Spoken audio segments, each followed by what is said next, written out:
When I was younger, I was part of the Boy Scouts. We did a lot of camping, and when it came to the outdoors, we were taught to always leave things how we found them. But I took this a step further and began to apply it to the rest of my life as well. When it came to borrowing something, I always put it back when I was done. Or even having a meal, I would always wash my dishes and put them back where I got them. But there's one thing that I can't replace, and that is life itself. There's something special about the spark of life. Even though we build tiny, intricate machines that function much like life, we can never truly give something life. It's a force that, once extinguished, can't be brought back or regained. So, by my own values, I shouldn't take a life because I can't put it back. I could never make it right. And I can make the assumption that life has value because, on a universal scale, life is rare. But there are circumstances that puzzle me. What if someone was trying to take my life? Surely it's okay to kill them if I have to, right? What if it's not? Because at that moment, I'm making a judgment that my life is more valuable than their life. I'm making a judgment that I deserve to live more than them. That decision is extremely biased to start with, and I have no way of knowing every circumstance surrounding it or the reason why it's happening. So how can I make the decision to kill someone just to preserve my own life? And rarely is it the case of someone who is clearly deranged or just angry and has no real justification for attacking me.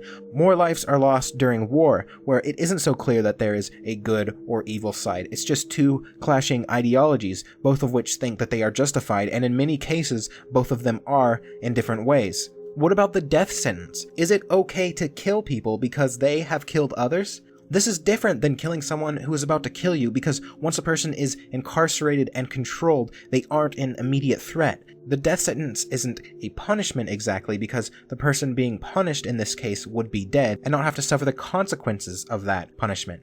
And we don't really have to be afraid that they might kill law-abiding citizens again, because they are in prison and will remain there indefinitely. So the only real reason for the death sentence is to make an example of that person to try and deter others from committing the same crimes. But has that person's life really lost so much value simply because they've killed another person? What about the executioner or soldiers who have taken lives of others? Does the value of their lives diminish because they've killed? Yes, they've done so in a legal way, but does the government determine the value of your life? The law is only a set of instructions to keep order. It is not a pillar of morality. Where is the line? When is it okay to kill, where no matter why you do it, you can never make it right again? And this extends beyond just humans. What about animals? Is it okay to kill animals? They think and feel and learn and in many ways exhibit behaviors similar to humans. And once again, you cannot put back a life once it's taken. I hear the argument that animals eat other animals. It's natural for them to do this.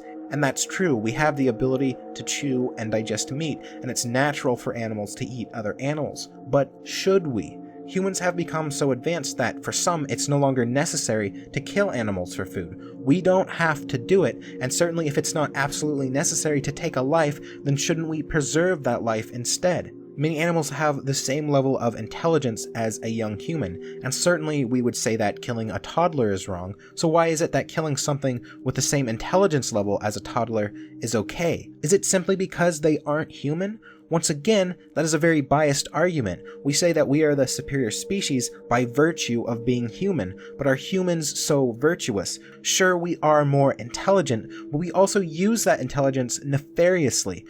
Has any animal caused as much worldwide devastation and death as humans have? We could say that we are better than animals because we are not as much slaves to our instincts, but I would argue that we are not slaves to our instincts simply because we don't have to be. Life in first world countries is no longer a struggle for survival. We are not often pushed to the point where we have to rely on our instincts, but if we were pushed to that edge, then we would be just as quick to violence and theft and anything to survive as animals are.